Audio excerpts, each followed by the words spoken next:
بسم اللہ الرحمن الرحیم۔ آج ہم جس تاریخی حوالے کے ساتھ آپ کی خدمت میں حاضر ہوئے ہیں وہ ہے 1857 کی جنگ آزادی۔ 1857 سے پہلے ہی انگریز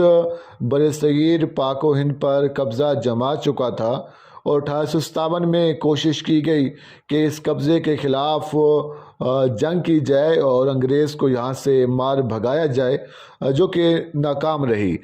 اس ساری صورتحال میں جو انگریز نے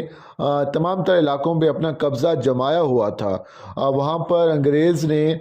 مقامی لوگوں کو فوج میں بھرتی کیا تھا، پولیس میں بھرتی کیا تھا۔ تو اس ساری صورتحال میں جب بغاوت کی اطلاعات ہر جگہ پھیلنے لگی تو اس کے بعد جو فوجی تھے، جو کہ مقامی لوگ تھے،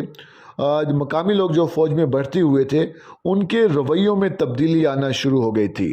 اب رائٹر یہ لکھتا ہے مارکا 1857 اور جنوبی پنجاب میں کہ جب میرٹھ اور دہلی میں ہونے والی بغاوت کی اطلاعات ملتان میں پہنچی تو فوجیوں کے رویے میں چند نمایاں تبدیلیاں دیکھی گئی۔ کئی فوجیوں نے سلیوٹ کرنا ترک کر دیا، حالانکہ یہ وہ فوجی تھے جو اس سے قبل باقاعدگی سے سلوٹ کرتے تھے۔ انگریز حکومت کے علم میں یہ بات آئی کہ سپاہیوں کے مختلف مندروں اور گردواروں میں اجلاس منعقد ہوئے۔ مخبروں نے اطلاعات دی کہ ان اجلاسوں میں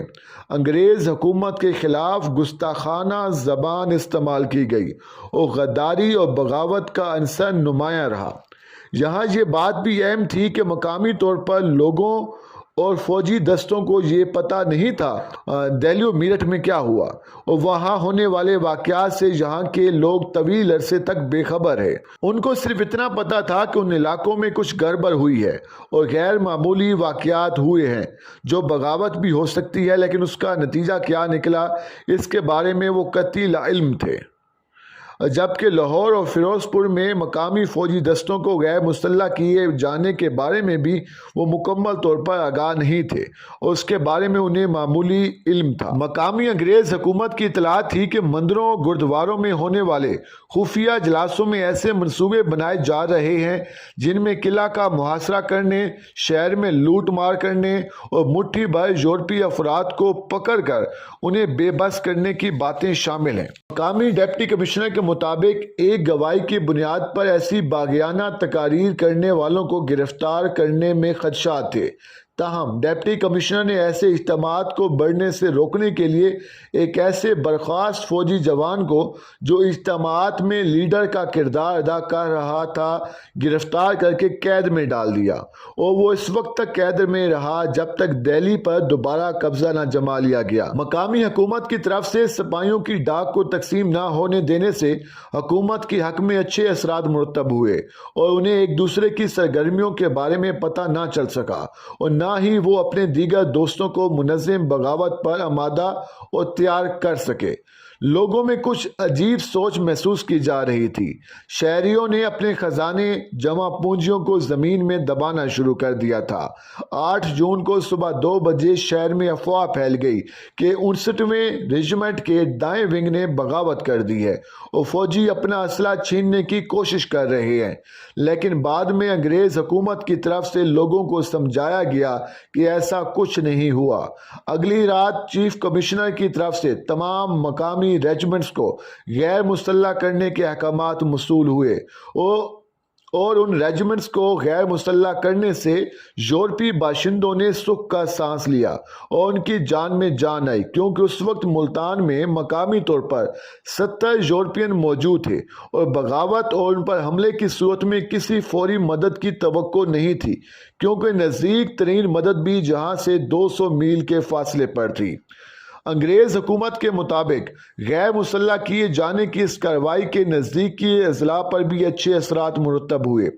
ریجمنٹ میں جن سپاہیوں کو غیر مسلح کیا گیا تھا ان میں شدید مایوسی پھیلی ہوئی تھی اور اسلحے کے بغیر وہ خود کو بے بس محسوس کر رہے تھے۔ شہادتوں کے مطابق کچھ غیر مسلح سپاہیوں نے غصے میں اپنی چارپائیاں توڑ دی، میس میں جھگڑے ہوئے، کئی لوگ فوجی بھگورے بن گئے۔ دریاؤں پر کشتیوں کی سخت نگرانی کے باعث کئی سپاہیوں نے تیر کر دریا پار کر کے فرار ہونے کی کوشش کی اور متعدد فرار ہو گئے۔ ان میں سے متعدد سپاہیوں کو بغاوت ہونے کے بعد انگریز حکومت نے گرفتار کرایا اور سخت سزائیں دی، جن میں پھانسی کی سزائیں بھی شامل تھیں۔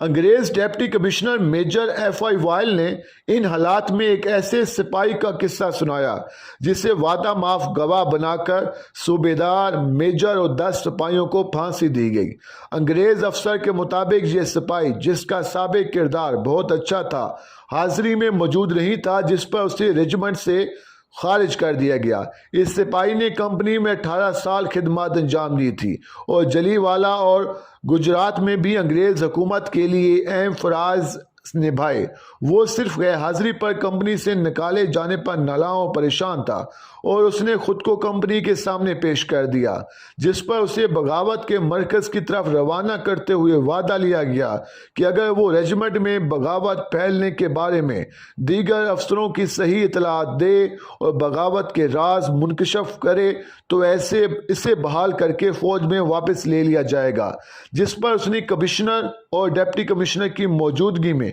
بغاوت میں ملوث افسروں اور سپاہیوں کے نام بتا دیے اور اس کے انکشافات کئی لوگوں کو پھانسی چڑھوانے کا سبب بنے۔